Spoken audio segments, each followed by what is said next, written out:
அல்லாஹு தஆலாவுடைய நல்லடியார்களே, அல்லாஹு தஆலா குர்ஆனிலே வமா கலக்துல் ஜின்ன வல் இன்ஸ இல்லா லியஅபுதூன், நான் இந்த ஜின்களையும் மனிதர்களையும் என்னை இபாதத்து செய்வதற்காக அன்றி வேறு எதற்காகவும் படைக்கவில்லை என்று குர்ஆனிலே சொல்லுகிறான்.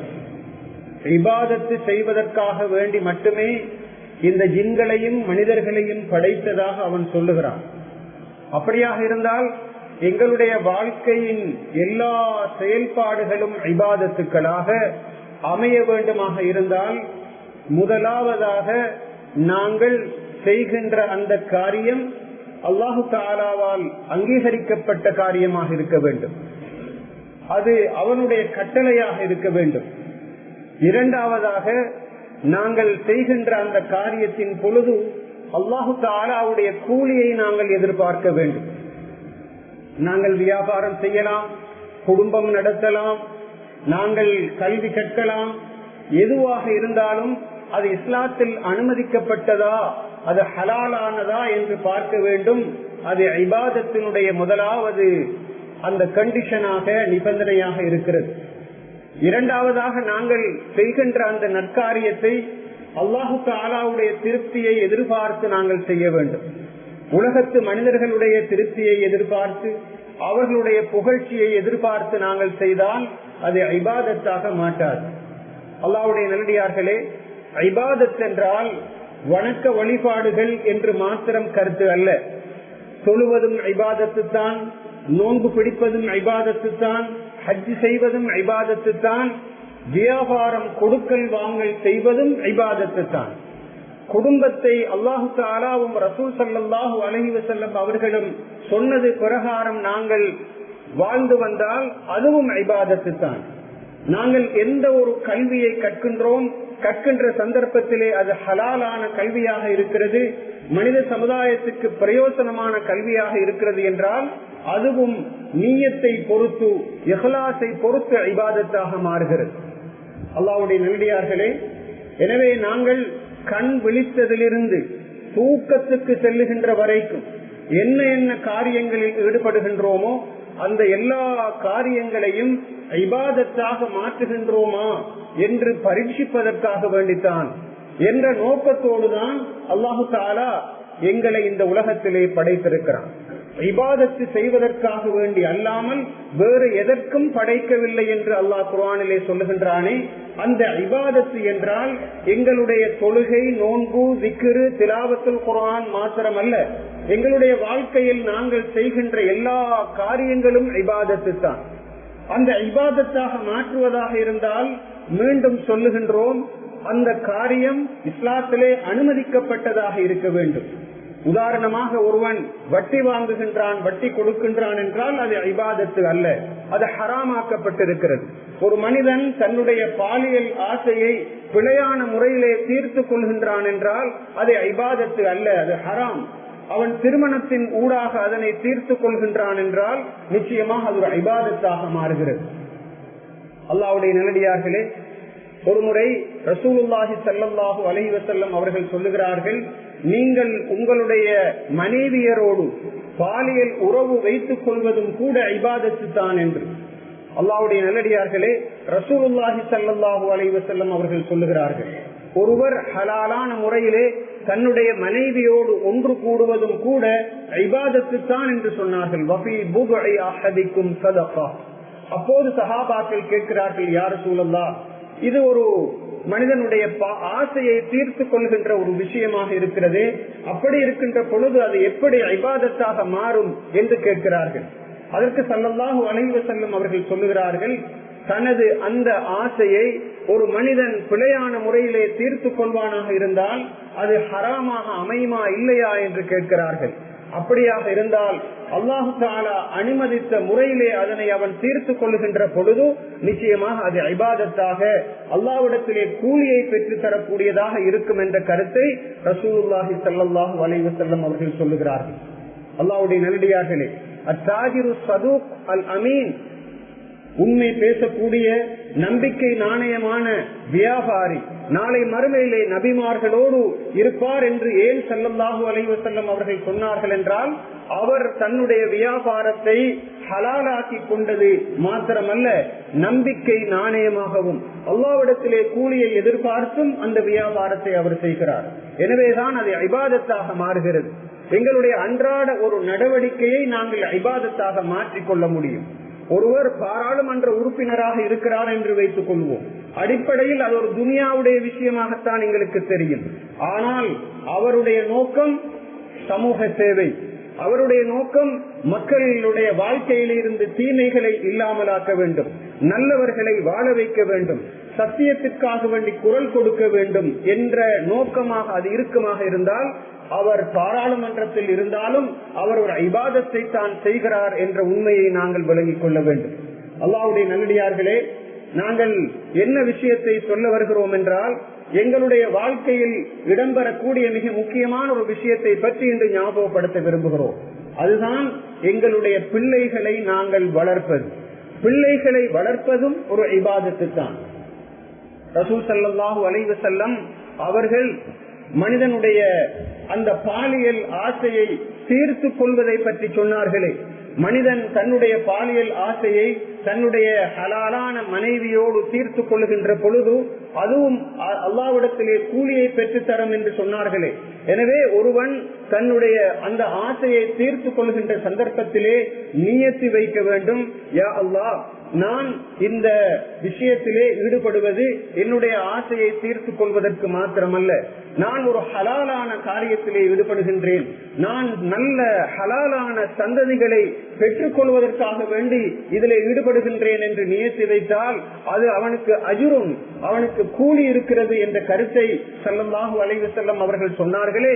எனவே பிள்ளை பிறப்பினுடைய அடிப்படையாக இருக்கின்ற அந்த கணவனுக்கும் மனைவிக்கும் இடையிலான அந்த பாலியல் ரீதியான உறவு கூட ஒரு இபாதத்தாக சொல்லப்படுகிறது. அல்லாஹ்வுடைய நல்லடியார்களே, மற்றைய ஏனைய சமயத்தவர்கள் அல்லது ஏனைய கொள்கையில் உள்ளவர்களை எடுத்துக்கொண்டால் அவர்களிடத்திலே இப்படியான கண்ணோட்டம் நிச்சயமாக இருக்க மாட்டாது. நாங்கள் பிள்ளை வளர்ப்பை, பிள்ளை பெற்றுக் கொள்கின்ற அடிப்படையை, அந்த பவுண்டேஷனை கூட ஒரு இபாதத்தாக சொல்லுகின்ற மார்க்கம். அல்லாஹ்வுடைய நல்லடியார்களே, ஸல்லல்லாஹு அலைஹி வஸல்லம் அவர்கள் சொன்னார்கள், உங்களிலே ஒருவர் தன்னுடைய மனைவியோடு கூடுகின்ற சந்தர்ப்பத்திலே ஓத வேண்டிய துஆ, அல்லாஹும்ம ஜன்னிபன ஷைத்தான வ ஜன்னிபி ஷைத்தான மின்னா மா ரஸக்தனா. யா அல்லாஹ், நாங்கள் இரண்டு பேரும் இந்த காரியத்திலே ஈடுபட்டுக் கொண்டிருக்கிறோம், இந்த சந்தர்ப்பத்திலே எங்களை விட்டு நீ ஷைத்தானை தூரமாக்குவாயாக, அதே நேரம் எங்களுக்கு தரக்கூடிய சந்ததியையும் கூட ஷைத்தானை விட்டும் தூரமாக்குவாயாக. ஷைத்தானுடைய அந்த ஊசலாட்டங்கள் எங்களுக்கும் வேண்டாம், இந்த உடல் உறவின் மூலமாக கிடைக்கக்கூடிய இந்த பிள்ளைகளுக்கும் வேண்டாம் யா அல்லாஹ் என்று உடல் உறவு கொள்ளுகின்ற சந்தர்ப்பத்திலேயே சந்ததிகளை பாதுகாப்பதற்கான ஏற்பாட்டை அங்கு இஸ்லாம் எங்களுக்கு சொல்லித் தருவதை நாங்கள் பார்க்கின்றோம். அல்லாஹ்வுடைய நல்லடியார்களே, எவ்வளவு அழகான மார்க்கம்! இந்த மார்க்கத்திலே பிள்ளை வளர்ப்புக்கான அஸ்திவாரம் அங்கிருந்து இடப்படுவதை நாங்கள் பார்க்கின்றோம்.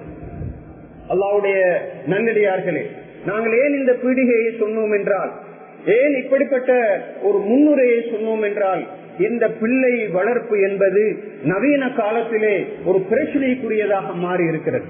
அல்லாஹ்வுடைய நல்லடியார்களே, இன்று மிக தெளிவாக சொல்வதாக இருந்தால், எங்களுக்கு கிடைத்திருக்கின்ற பிள்ளைகள் அல்லாஹ் பாதுகாக்க வேண்டும், எங்களுக்கு ஒரு பாரமாக நாங்கள் நினைக்கின்ற அளவு, எங்களுடைய எதிரிகளாக அவர்கள் மாறிவிட்டார்கள் என்று நினைக்கின்ற அளவு, எங்களுக்கு கெட்ட பெயரை தேடித் தருகிறார்கள் என்று நாங்கள் நினைக்கின்ற அளவு, எங்களை போலீசிலும் கோர்ட்டிலும் கொண்டு போய் நிறுத்துகின்ற அளவுக்கு எங்களுடைய பிள்ளைகளிலே சிலர் இருக்கிறார்கள் என்றால், உள்ளத்துக்குள்ளால் கண்ணீர் வடித்துக் கொண்டு எவ்வளவு பெரிய கோடான கோடி ரூபாய் சொத்துக்களை கையில் வைத்திருந்தாலும், மிகப்பெரிய அந்தஸ்துகளோடு கௌரவங்களோடு வாழ்ந்தாலும், பிள்ளைகள் கெட்டு போய்விட்டார்களே, இவர்கள் திருந்தவில்லையே, இவர்களால் எங்களுக்கு பிரச்சனையே என்று சொல்லக்கூடிய பல ஆயிரக்கணக்கான பெற்றோர்களை நாங்கள் பார்க்கின்றோம்.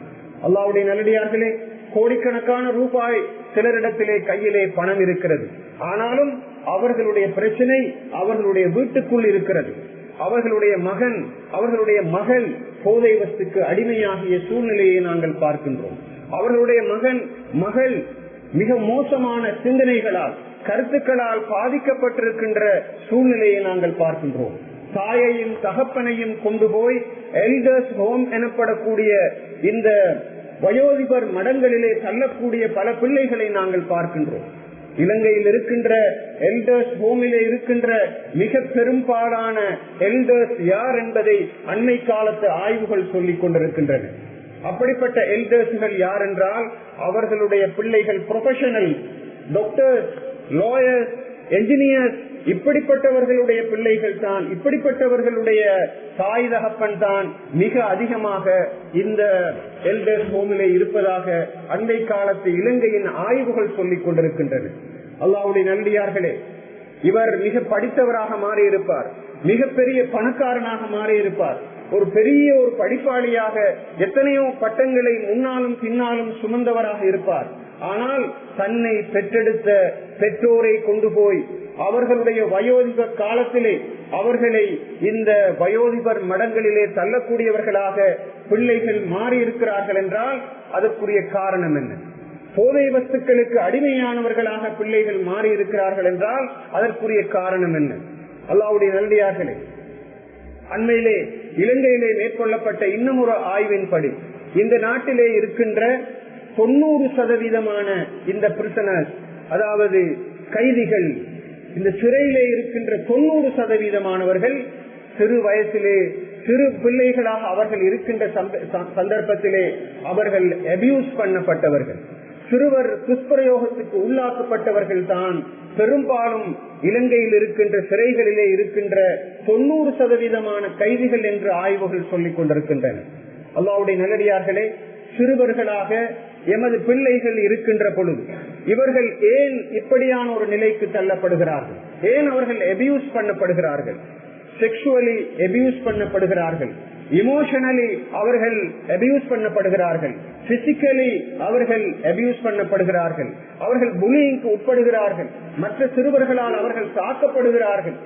இப்படியான சிறுவர்கள் சிறு வயதிலே இப்படியாக மனநிலை பாதிக்கப்படுகின்ற பொழுது, உடலியல் ரீதியாக பாதிக்கப்படுகின்ற பொழுது அவர்கள் பெரியவர்களாக மாறிவிட்டால் அவர்கள் உதவாக்கரைகளாக, நாட்டுக்கு பொருத்தமற்றவர்களாக, குற்றங்களை செய்பவர்களாக, தொழுகை இல்லாதவர்களாக, போதை வஸ்துக்களை பாவிப்பவர்களாக, மற்றவர்களுக்கு தொந்தரவானவர்களாக, தாய் தகப்பனுக்கு கெட்ட பெயரை தேடிக் கொடுப்பவர்களாக மாறுகிறார்கள் என்றால் அது என்ன காரணம் என்று நாங்கள் சிந்திக்க வேண்டும். அல்லாஹ்வுடைய நல்லடியார்களே, இந்த பிரச்சனைக்கான காரணம் எங்கே மறைந்திருக்கிறது? மிக தெளிவான பதில் இருக்கிறது சகோதரர்களே. நிச்சயமாக அந்த தாயும் தகப்பனும், அந்த பிள்ளையினுடைய பெற்றோர், அந்த பிள்ளையினுடைய சகோதரர்கள், அந்த பிள்ளை வளர்ந்த வீடு, அந்த பிள்ளை உருவாக்கப்பட்ட பாடசாலை, இப்படியாக அந்த பிள்ளை சென்று தொழுத பள்ளிவாசல், அந்த பிள்ளை சென்று படித்த பாடசாலை அல்லது மதரசா, இந்த இடத்திலே அந்த பிள்ளைக்கு தேவையான அடிப்படையான பயிற்சி, அந்த ட்ரைனிங் அந்த சிறு வயதிலே கொடுக்கப்படாததான் அடிப்படையான காரணம். அல்லாஹ்வுடைய நல்லடியார்களே, தமிழிலே சொல்லுவார்கள், எய்தவன் இருக்க அம்பை நோவது ஏன் என்று. ஒரு மனிதன் ஒரு அம்பை எய்கிறான், அந்த நேரத்திலே நாங்கள் அந்த அம்பை எடுத்து அதனை முறிக்கின்றோம், இந்த அம்பு என்னை வந்து குத்திவிட்டது என்று. நிச்சயமாக அம்பிலே இருக்கின்ற தவறு அல்ல, அந்த அம்பை எய்தவனுடைய தவறு, அந்த மனிதனுடைய தவறு. அந்த மனிதனைத்தான் நாங்கள் கண்டிக்க வேண்டும். ஒரு சிறுவன் மிக மோசமாக ஹேண்ட்போனுக்கு எடிக்ஷனாக இருக்கிறான் என்றால், எடிக்டடாக இருக்கின்றான் என்றால் அதற்கான காரணம் யார்? ஒரு சிறு பிள்ளை போதை வஸ்தை பாவிக்கின்றது என்றால் அதற்கான காரணம் யார்? ஒரு பிள்ளை சொல் கேட்காமல் ரோட்டிலே போகின்றவர்களுக்கு கல்லை வீசிக் கொண்டிருக்கிறது, அந்த பிள்ளையினுடைய தலைமுடியை மிக மோசமாக வளர்த்துக் கொண்டிருக்கிறது, அது துஷ்டனாக இருக்கிறது என்றால் அதற்கான காரணம் என்ன? அல்லாஹ்வுடைய நல்லடியார்களே, சிறு வயதிலே இருந்து அந்த பிள்ளையை திட்டமிட்டு வளர்க்காததான் அடிப்படையான காரணம். அடிப்படையான காரணம் அங்கிருக்கின்ற சந்தர்ப்பத்திலே நாட்டை குறை சொல்லி என்ன பிரயோசனம்? அல்லாஹ்வுடைய நல்லடியார்களே, நாம் முதலிலே சிந்திக்க வேண்டும், எமது பிள்ளைகளை நாங்கள் எந்த அளவு தூரம் சரியாக வளர்த்து விட்டு இருக்கிறோம் என்று. நிச்சயமாக உரிய முறையிலே அழகாக தர்பியத்து கொடுத்து வளர்க்கப்பட்ட பிள்ளை ஒரு நாளும் கெட்டு போவதற்கான வாய்ப்பு கிடையாது. மிக அடிப்படையில் வீட்டு சூழல், அந்த வீட்டு சூழலை நாங்கள் பார்க்க வேண்டும். நாம் எந்த இடத்திலே தவறு செய்திருக்கிறோம் என்று நாங்கள் ஒவ்வொருவரும் எமது மனதிலே கையை வைத்து கேட்டு பார்ப்போம். அல்லாஹ்வுடைய நல்லடியார்களே, எவ்வளவுதான் பணம் இருந்தாலும், எவ்வளவு அரசு அதிகாரத்தோடு இருந்தாலும், எவ்வளவு செல்வாக்கோடு இருந்தாலும், எவ்வளவு பெரிய மாடியான வீடுகளை கட்டி இருந்தாலும், எவ்வளவு வசதியான வாகனங்களை ஓடினாலும், நாம் பெற்றெடுத்த எமது பிள்ளைகள் எங்களுடைய மனதிலே சந்தோஷத்தை தரவில்லை என்றால், நாம் சொல்லுவதை கேட்கவில்லை என்றால், அந்த பணத்தினால், அந்த அறிவினால், அந்த செல்வாக்கினால், அந்த அதிகாரத்தினால் என்ன பிரயோசனம் இருக்க முடியும் என்று சிந்தித்து பாருங்கள். அல்லாஹு தாலாவுடைய நல்லடியார்களே, நான் இந்த இடத்திலே பேசிக் கொண்டிருப்பது ஆண்களோடு, தகப்பன்மாரோடு, பெண்களோடு இப்போது நாங்கள் பேசவில்லை.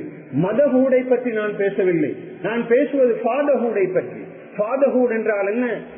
எவ்வாறு ஒரு தாய்க்கு தன்னுடைய பிள்ளையை வளர்க்கின்ற பொறுப்பு இருக்கிறதோ அதே போன்று 50% என்று சொல்லலாம் தகப்பனுக்கும் அந்த பொறுப்பு இருக்கிறது. அதனைத்தான் நாங்கள் ஃபாதர்ஹூட் என்று சொல்லுகின்றோம். தகப்பனுடைய பொறுப்பு. தகப்பன் இன்று காலையிலேயே 6 மணிக்காக வீட்டிலிருந்து வெளிக்கிட்டு தொழிலுக்காக வேண்டி போனால் அவர் வீட்டுக்கு வருவது 9:30 மணி, 10 மணி. இந்த பிள்ளையினுடைய கல்வி என்ன நடந்தது? இந்த பிள்ளையினுடைய நண்பர்கள் யார்? இந்த பிள்ளைக்கு சுகையினமாக இருக்கிறதா? இந்த பிள்ளைக்கு என்ன தேவை? எசென்சியல் நீட்ஸ் என்ன? அடிப்படையில இந்த பிள்ளைக்கு என்ன தேவை என்பதனை எல்லாம் பார்ப்பதற்கு இந்த தகப்பனுக்கு நேரம் கிடையாது. ஒரு பாடசாலையிலே பேரண்ட்ஸ் மீட்டிங் என்று வந்து விடுகின்ற பொழுது அங்கு யார் சென்று பார்க்கிறார்கள்? பெரும்பாலும் பெண்கள் இருப்பதை நாங்கள் பார்க்கின்றோம். அந்த பெண்கள் கட்டாயமாக பிள்ளைகளுடைய முன்னேற்றத்திலே கவனம் எடுக்கத்தான் வேண்டும். ஆனால் பணத்திற்கு பின்னால் ஓடினோம். இந்த சொத்துக்களை திரட்டுவதிலே நாங்கள் கவனம் செலுத்தினோம். எமது பிள்ளையினுடைய கல்வி, எமது பிள்ளையினுடைய மதரசா, எமது பிள்ளையினுடைய அகதியா, எமது பிள்ளையினுடைய ஒழுக்கம், எமது பிள்ளையினுடைய தலைமுடி வெட்டுகின்ற முறை, இவற்றையெல்லாம் பார்ப்பதற்கு நேரமில்லை. எனவே அந்த பிள்ளை கெட்டுவிட்டதற்கு பின்னால் அந்த பிள்ளையை குறை சொல்லுகின்றோம். தலையிலே கையை வைத்துக் கொண்டு அழுகின்றோம். காலம் கடந்த ஞானம் என்று தமிழிலே சொல்லுவார்களே, அந்த நிலைக்கு நாங்கள் தள்ளப்பட்டு விட்டோம். அல்லாஹ்வுடைய நல்லடியார்களே, எனவே இபாதத்துக்களிலே ஒன்றுதான் திருமணம் முடிப்பது. இபாதத்துக்களிலே ஒன்றுதான் மனிதன் தன்னுடைய பாலியல் ஆசையை தீர்த்துக் கொள்வது. இபாதத்துக்களிலே மிக முக்கியமான ஒன்றுதான் தன்னுடைய பிள்ளையை மிகச் சரியாக இந்த உலகத்திலே வளர்ப்பது. அது ஒரு பொறுப்பு, அது ஒரு அமானிதம். குல்லுக்கும் ராயின் வ குல்லுக்கும் மஸ்ஊலுன் அன் ரஅய்யத்திஹி. உங்களில் ஒவ்வொருவரும் பொறுப்புதாரிகள். உங்கள் ஒவ்வொருவருடைய பொறுப்புகளை பற்றியும் நாளை விசாரிக்கப்படுவீர்கள். ஸல்லல்லாஹு அலைஹி வஸல்லம் அவர்கள் சொன்னார்கள், ஒரு மனிதன் தன்னுடைய குடும்பத்தாரை பற்றி விசாரிக்கப்படுவான். மஸ்ஊலுன் அன் அஹ்லிஹி, அவனுடைய குடும்பத்தாரை பற்றி அவன் விசாரிக்கப்படுவான் என்று. எனவே மனைவிக்கு கொடுக்க வேண்டிய உரிமைகள், பிள்ளைகளுக்கு கொடுக்க வேண்டிய உரிமைகள், தாய் தகப்பனுக்கு கொடுக்க வேண்டிய உரிமைகள், இவற்றையெல்லாம் சரியாக சீராக நாங்கள் செய்திருக்கிறோமா என்று நாங்கள் சிந்தித்து பார்ப்போம். அல்லாஹு தஆலாவுடைய நல்லடியார்களே, நல்ல பிள்ளைகள், சாலிஹான பிள்ளைகள் எங்களுக்கு தேவை. குர்ரத்து அயுனின், கண்ணுக்கு குளிர்ச்சியான பிள்ளைகள் தேவை. நல்லடியார்களை பற்றி அல்லாஹு தஆலா குர்ஆனிலே சொல்லுகின்றார். அந்த நல்லடியார்கள் எப்படிப்பட்டவர்கள் என்றால், அவர்கள் ஒரு துஆ ஒன்றை கேட்பார்களாம். அந்த துஆ எப்படிப்பட்டது? குர்ரத்து அயுன், எங்களுக்கு கண்ணுக்கு குளிர்ச்சியான சந்ததிகளையும் மனைவிமாரையும் எங்களுக்கு தருவாயாக என்று அவர்கள் துஆ செய்வார்களாம். எங்களுடைய பிள்ளையை பார்க்கின்ற பொழுது கண்ணுக்கு குளிர்ச்சி வர வேண்டும், மனதுக்கு சந்தோஷம் வர வேண்டும். அந்த சந்தோஷம் எங்களுக்கு வருகின்ற சந்தர்ப்பத்திலே அதற்கு நிகரான ஒரு சந்தோஷம் கிடையாது.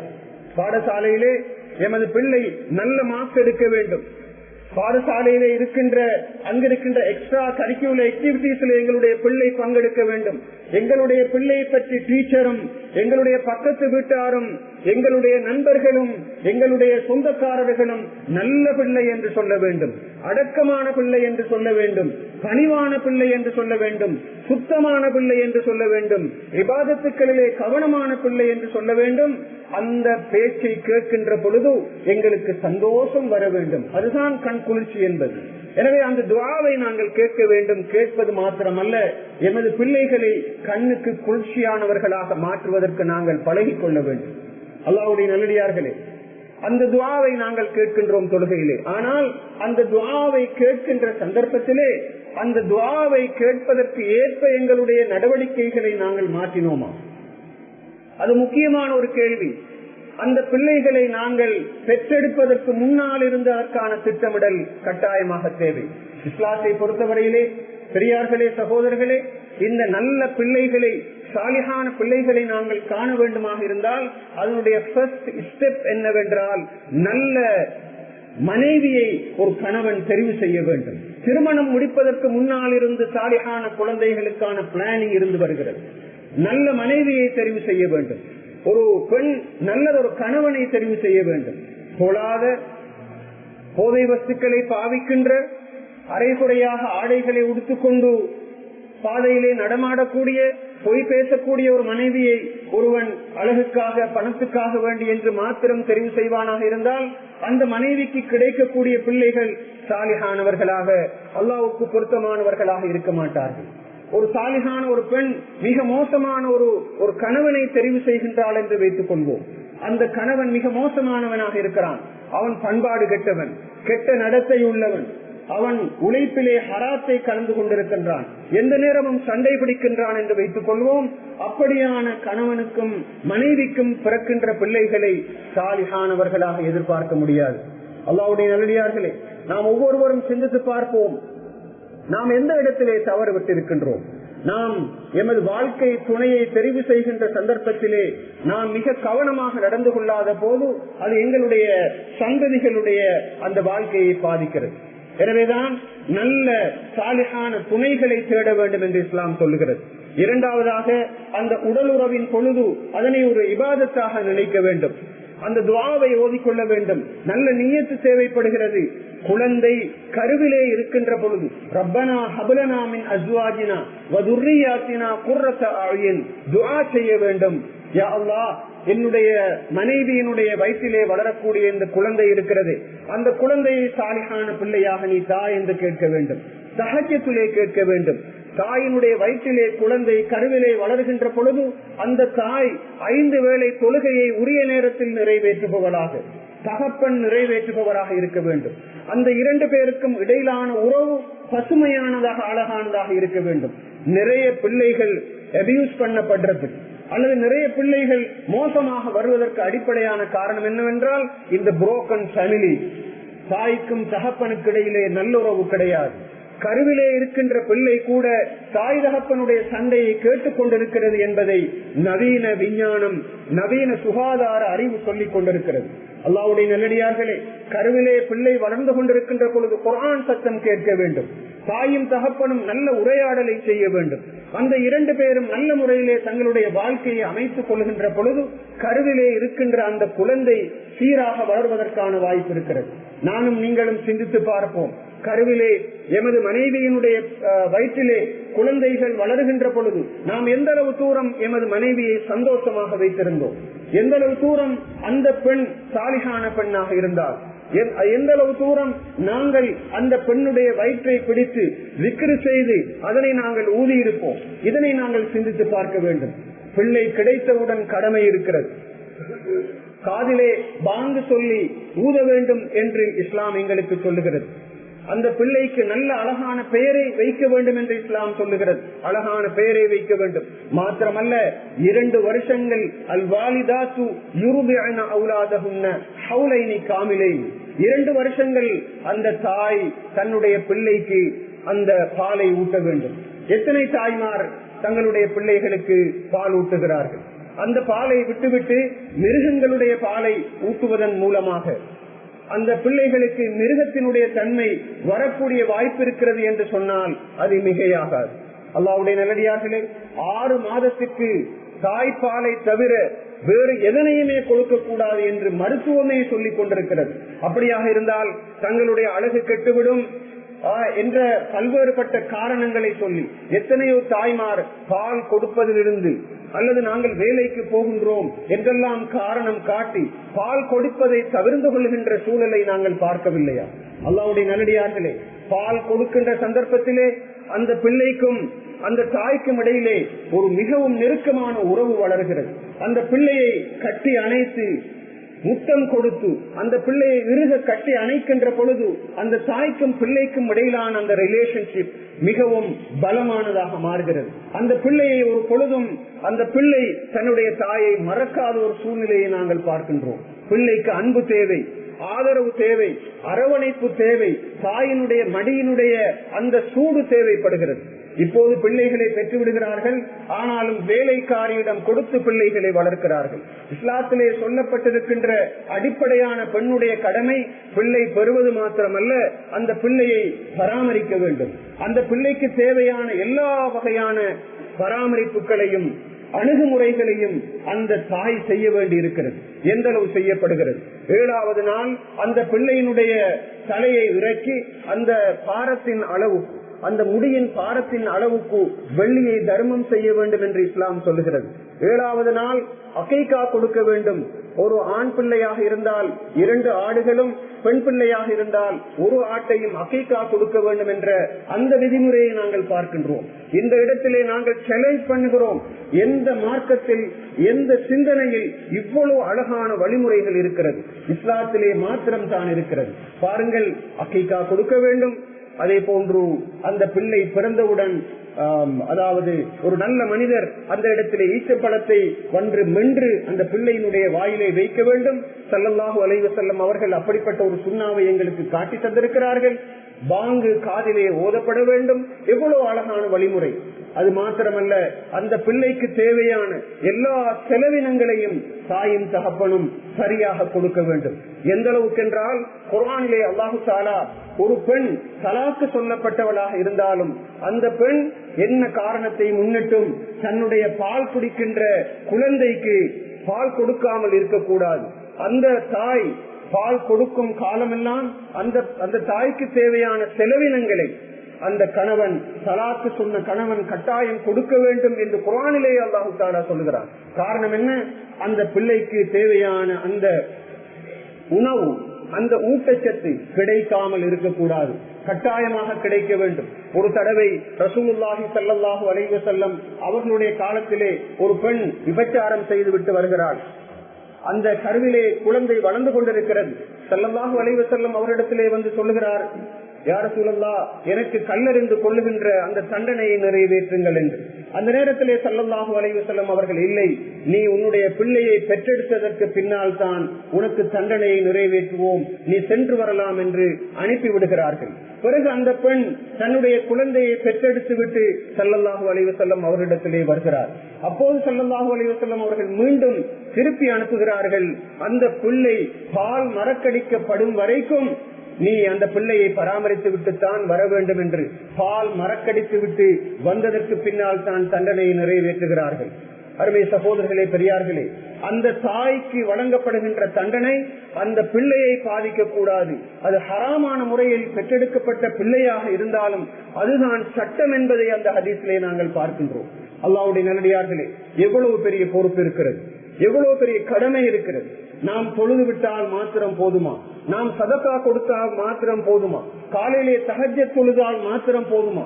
எமது பிள்ளைகளுக்கான கடமைகளை நாங்கள் எந்த அளவு செய்கின்றோம், எந்த அளவு தூரம் கரிசனையாக இருக்கின்றோம் என்று நாங்கள் சிந்தித்து பார்த்தோம். அல்லாஹ்வுடைய நல்லடியார்களே, பிள்ளைகள் தாமாக வளருகிறார்கள், அவர்களை கவனிப்பதற்கு யாரும் இல்லை. ஒரு தாய் ஒவ்வொரு நாளும் தன்னுடைய சமையல், தன்னுடைய உடுப்புகளை கழுவுவது, தன்னுடைய வீடுகளை சுத்தமாக்குவது என்ற வேலையிலே ஈடுபட்டுக் கொண்டிருக்கிறாளே தவிர அந்த பிள்ளைக்கு என்ன தேவைப்படுகிறது, தியரி ஆஃப் நீட்ஸ் என்று சொல்லி ஆங்கிலத்திலே சைக்காலஜிஸ்ட் சொல்லுவார்கள். அதாவது ஒரு பிள்ளையை பொறுத்தவரையிலே நிறைய தேவைகள் இருக்கின்றன. அந்த தேவைகள் எல்லாவற்றையும் தாயும் தகப்பனும் நிறைவு செய்ய வேண்டும்.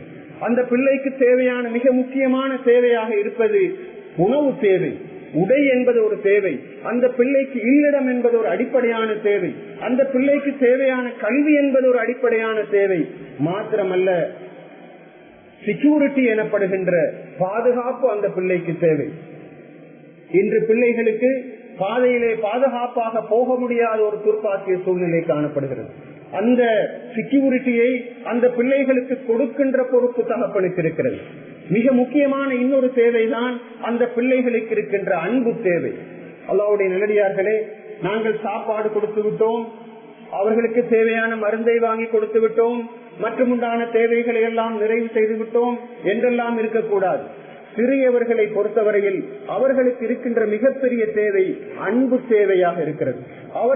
நாங்கள் அவர்களை முத்தமிடுவதை எதிர்பார்க்கிறார்கள். அவர்களோடு இருந்து கொஞ்ச நேரம் அன்பாக விளையாடுவதை எதிர்பார்க்கிறார்கள். அவர்களுடைய தலையை தடவுவதை அவர்கள் எதிர்பார்க்கின்றார்கள். அவர்களோடு புன்சிரிப்பு நாங்கள் சிரிப்பதை அவர்கள் எதிர்பார்க்கிறார்கள். ரசூலுல்லாஹி ஸல்லல்லாஹு அலைஹி வஸல்லம் அவர்கள் ஜும்மா பிரசங்கம் செய்து கொண்டிருக்கின்ற பொழுது தன்னுடைய பேத்தி பிள்ளையை தன்னுடைய கையிலே ஏந்தி கொண்டு ஜும்மா பிரசங்கம் செய்திருக்கிறார்கள் என்ற வரலாற்றை நாங்கள் கட்டாயமாக தெரிந்திருக்க வேண்டும். அவர்கள் மஸ்ஜிது நபவியிலே தொழுவித்துக் கொண்டிருக்கிறார்கள். ஹசன் ஹுசைன் எனப்படக்கூடிய 2 பேரும் அவருடைய தோள்களிலே ஏறிக்கொள்கிறார்கள். அவர்கள் 2 பேரும் இறங்கும் வரைக்கும் ஸல்லல்லாஹு அலைஹி வஸல்லம் அவர்கள் சுஜூதிலிருந்து தன்னுடைய தலையை உயர்த்தவில்லை. சஹாபாக்கள் நினைக்கின்றார்கள் ஸல்லல்லாஹு அலைஹி வஸல்லம் அவர்கள் வஃபாத் ஆகிவிட்டார்களோ தெரியாது என்று. அப்போது தொழுகை முடிகிறது. சஹாபாக்கள் கேட்கின்றார்கள், யா ரசூலல்லாஹ், நீங்கள் வழக்கத்துக்கு மாற்றமாக உங்களுடைய சுஜூதை நீளமாக்கி கொண்டு போனீர்களே, இதற்கான காரணம் என்ன என்று கேட்ட சந்தர்ப்பத்திலே அவர்கள் சொன்னார்கள், என்னுடைய 2 பிள்ளைகளும் என்னுடைய தோளிலே ஏறிக்கொண்டார்கள். அவர்களை அவசரப்பட்டு இறக்குவதற்கு நான் விரும்பவில்லை. எனவே அவர்கள் தங்களுடைய தேவையை நிறைவு செய்து முடிக்கும் வரைக்கும் நான் சுஜூதிலேயே இருந்து கொண்டிருந்தேன் என்று சொன்னார்கள். அல்லாஹ்வுடைய நல்லடியார்களே, ஜமாஅத்து தொழுகை நடைபெற்றுக் கொண்டிருக்கிறது. பின்னால் நூற்றுக்கணக்கான சஹாபாக்கள் தொழுது கொண்டிருக்கிறார்கள். அப்படி இருந்தும் தன்னுடைய பேரப்பிள்ளைகளுடைய மனசு நொந்துவிடக் கூடாது என்பதற்காக தொடர்ந்தும் அந்த அப்பா, அதாவது பேரப்பிள்ளைகளுடைய அந்த அப்பா அவ்வாறு நடந்து கொண்டார் என்றால் அதனுடைய ரகசியம் என்ன? அவர்கள் எவ்வளவு தூரம் நுணுக்கமாக அந்த விஷயத்தை கவனத்திலே கொண்டிருப்பார்கள் என்று சிந்தித்து பார்ப்போம். கடைசியாக ஒரு விஷயத்தை ஞாபகப்படுத்த விரும்புகின்றோம். அன்பார்ந்த சகோதரர்களே, எமது பிள்ளைகளை பொறுத்தவரையில் அவர்கள் எங்களிடத்திலே இருந்து ரோல் மாடல்களாக நாங்கள் இருக்க வேண்டும் என்று எதிர்பார்க்கிறார்கள். நாங்கள் முன்மாதிரிகளாக இருக்க வேண்டும். எல்லா விஷயத்திலும் கூட தாயை போல் பிள்ளை, நூலை போல் சேலை என்று சொல்வார்கள். ஒரு தகப்பன் எப்படி இருக்கிறாரோ அப்படித்தான் பிள்ளைகள் வளரும். எனவே தகப்பன் 5 வேளை பள்ளிக்கு போகக்கூடியவராக இருக்க வேண்டும். அவர் தொழுதுவிட்டு சுபகு தொழுதுவிட்டு வந்து குர்ஆன் ஓதக்கூடிய காட்சியை பிள்ளைகள் பார்க்க வேண்டும். அவர் தன்னுடைய வியாபாரத்திலே ஹலாலாக இருப்பதை அவர்கள் பார்க்க வேண்டும். வீட்டிலே ஜாஹிலியத்துகள், பாவங்கள் எதுவும் இல்லாத ஒரு சூழ்நிலையை அந்த பிள்ளைகள் பார்க்க வேண்டும். எல்லா விதத்திலும் முன்மாதிரி, எல்லா விதத்திலும் அங்கு ஒரு மாடல் இருப்பதை அவர்கள் எதிர்பார்க்கிறார்கள். எமது வாழ்க்கையிலே இஸ்லாம் இல்லை என்றால் எமது பிள்ளைகளிடத்திலே இஸ்லாத்தை எதிர்பார்க்க முடியாது. எமது வாழ்க்கையிலே, எமது வீட்டிலே அறிவு சூழல் ஒன்று இல்லை என்றால் எமது வீட்டிலும் எமது பிள்ளைகளிடத்திலே இருந்து எதிர்பார்க்க முடியாது. எதனை நாங்கள் கொடுக்கின்றோமோ அதனைத்தான் அவர்கள் பெற்றுக் கொள்வார்கள். எனவே எந்த உலகத்தின் எந்த ஒரு மூலை முடுக்குக்கு எமது பிள்ளை சென்றாலும் கூட எமது வீட்டிலே அந்த இஸ்லாத்தின் அடித்தளத்தை நாங்கள் போடுவோமாக இருந்தால் நிச்சயமாக அந்த பிள்ளை உலகத்தின் எந்த ஒரு இடத்துக்கு போனாலும் அந்த பலத்தோடு அந்த ஈமானோடு இருக்கும் என்பதில் எந்த விதமான சந்தேகமும் இல்லை. எமது வீட்டிலே இஸ்லாத்தை கற்றுக் கொடுக்க வேண்டும், பண்பாடுகளை கற்றுக் கொடுக்க வேண்டும், மதரசாவுக்கு அனுப்ப வேண்டும், அஹதியாவுக்கு அனுப்ப வேண்டும், பாடசாலைக்கு கிரமமாக அனுப்ப வேண்டும். அந்த பிள்ளைகளுக்கு யாராவது நல்ல விஷயங்களை சொல்லிக் கொடுப்பவர்கள் இருந்தால் அவர்களிடத்திலே இருந்து அதனை சொல்லிக் கொடுப்பதற்கான ஏற்பாடுகளை செய்ய வேண்டும். இல்லாவிட்டால் காலம் கடந்த ஞானமாக மாறும்.